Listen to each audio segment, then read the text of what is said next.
Hey folks, Bob here, Bob's Classic Cars and Parts. So this is a 440 engine that was built by a famous engine builder. I'm not going to name his name because it's just start up a bunch of crap. And I can't prove he built it, but I was told he built it. Believe the person that told me that. So anyway, don't worry about that. That's something that happened down the road. We're gonna fix that. But it's a drag race motor. It's got about 35 to 45 passes on it, and I think it's probably good to 200, 250. Anyway, as you can see, she's an old girl. They painted it black at some point. So what I'm doing, I'm chasing the threads around the engine. I've already done the water pump. I'm going to do the exhaust headers, and there's an amazing amount of crud that I got out of these things. I'll show you a picture, but some folks will say, well, you're not chasing, that's a tap. Okay. I went up to the hardware store, Ace Hardware, and I told the guy I was looking at some chases and what sizes. He says, well, chases and taps are the same thing. And I've heard several people tell me that. I don't know. A machinist will probably tell you different. I don't care. All I know, this is working. It's cleaning the threads out, and it makes for a much better engine installation. But once you get the engine in the car, if you run in any kind of snag, because I'm not the one that took this engine out, then you'll be a lot harder to work on it and fix it. And so far, I have run into one snag right here. That one up here is stripped out.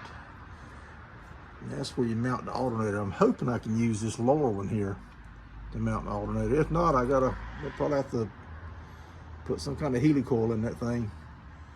But so far, that's the only snag I've run into. Every one of them is just full of crud. So perhaps I can show you here in a little bit. So if you're doing this, a lot of times you'll notice it, like this one here is getting a little bit tight. I just stuck the tap in and it's tightening up on me, which is why I'm chasing it. There's something going on in that thread. So I turn it until it gets a little too tight. I don't want to force it. You can break this tap off right here in the head or wherever you're tapping, and then you got a problem, because it'll never break off out here. It'll break off right up here flush to the head, making it really difficult to get out. So let's back it back out. Take that off.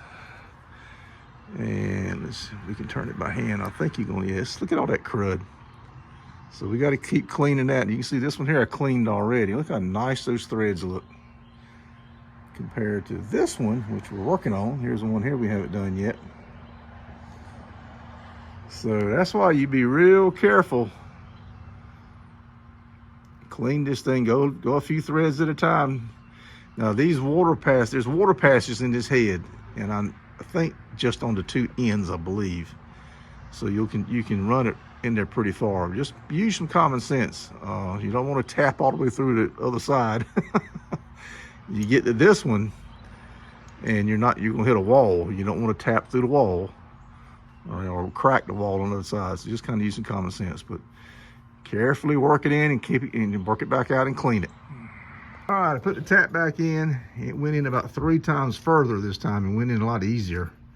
So we're making progress. We're cleaning that thread, and it started to tighten up, so I stopped. Let's back it back out. And I can already tell we got crud on it. Look at there. That's going in the second time, but we went further down in the hole, and you can see it's still a little dirty in there, so we got to keep at it. But that's how you do this. You just keep cleaning it. So like I said, when you buy one of these used engines, or if you got an engine that just came out of a machine shop or a set of heads, always get the proper size tap. Clean your bolt holes. You'll be so much better off. Okay, let me show you something. You see that piece of debris coming out right there? That's the 3rd time I've run this tap through it. And probably going to run it through probably 2 more times. It was very dirty. I used a brush here to clean it with. And I also sprayed some WD-40 down in it. You can see where it's run down the WD-40. I have sprayed, not in this engine, but engines in the past, I would spray in the bolt holes after I ran the tap down one time to break the crud loose. Sprayed the WD-40 in the hole, and it would just come pouring out of the hole. I haven't experienced that yet, except for the front one on this side over here did that. But clearly, that's metal right there. So it's a good thing I'm doing this, because this could have been a problem when I went to put the headers on.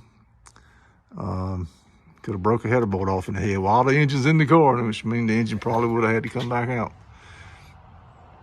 All right, guys, so I've been making my way along the header bolt holes. And a lot of crud came out of this one. An awful lot came out of this one. When I put my tap in on this one, I can only get it to go in 3.5 turns, and it starts to tighten up like it's hitting the back of the water jacket wall. This one here will go in 8 turns. See, these Mopars have what they call Siamese ports in the center. There's no bolt hole here. The 2 ports are Siamese. They like a big block, like a small block Chevy. The big block Mopar, a lot of folks will tell you, is a kind of a copy, at least the cylinder heads and the architecture is a copy of a small block Chevy. A lot of folks say that. So anyway, so I don't know, it's 3.5 threads in. It does look like it's hard to get the tap started. Like the first couple of threads are damaged, but once you get past that, and you can still see there's crud in there, and I can't get it out. I think that's the difference between a chase and a tap. A chase cleans threads. I think the guy at Ace Hardware is incorrect. But anyway, these other ones look okay. So I may run a header bolt down through there just to see how it goes. And all the rest of them look okay, but I'm a little concerned. Well, let's go ahead and finish out these last 2. Okay, I've got this old blue shop towel, and I've been, as I pull this tap out, I've been wiping it with that blue shop towel. You can see how dirty it is because I've pretty much finished just going around this engine. And then I've got a brush here, engine brush. I bought a kit of those things. It's in that Moroso box. And you stick this brush in and just turn it, and it gets out a little bit. And I got some WD-40 spraying down in the hole. So we do whatever it takes to get these threads cleaned. All right, folks, I'm done. Hope you got something out of that. Like I said, always, even if you're picking up an engine from a machine shop, always chase your threads, clean your parts, look for metal shavings, all kind of stuff. This motor, apparently, from what I'm being told, sat in the barn for a number of years. The second owner, I guess he didn't really want to go racing. I don't even know if he ever got it installed in his car, but owner number 3, the guy I bought it from, my buddy, he bought a roller. It was a race car that had an engine that was blown up and had kicked the rod out. He bought that, and he needed an engine, and he knew this guy had this engine, so he reached out to him. So I'm thinking it sat in that guy's barn for a number of years. That's why I got all this crud in it. But always check and clean stuff, folks, and you'll save you from having to pull the motor back out or any kind of, if he breaks a bolt off. I'm gonna do the same thing with the valve covers, but not today. I've got to meet a guy with some parts. So folks, hope you enjoyed the video. Check out some of my other videos. Got a lot of cool stuff. Bob out.